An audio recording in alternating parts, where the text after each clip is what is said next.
I will say, for the price that we charge, the other benefit to working with us is we're going to provide you a banking memorandum. We're going to give you a certificate of good standing. We're going to keep up the corporate filings there in the state.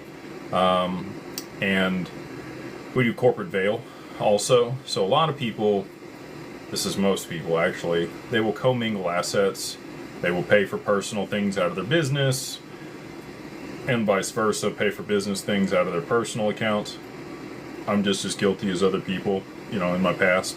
We're a lot better about it now. But all that being said, you want to have segregated accounts, right? Like, so you want to set up exchange accounts in the name of the LLC. You can migrate your personal account over there. All of that is great, and then that helps you maintain the corporate veil, because that's what provides you the creditor protection there in Wyoming. If you have a clean corporate veil, the business has business activities and your personal stuff has personal activities, and you're not, going back and forth between the two. You're making sure that you're keeping meeting minutes with the board. Once a month you get right down, I had a board meeting and we talked about this. This is the accounting that we had. Here's my written consent or written action for, any transfers that we did.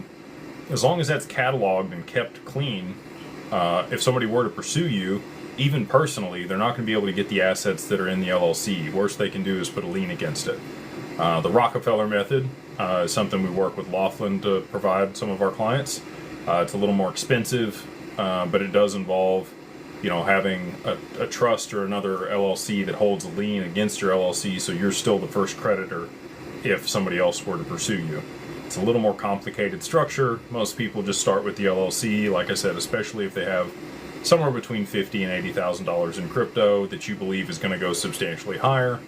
Most attorneys are going to tell you probably don't need it for that amount of money. And they would be right in most instances, by the way.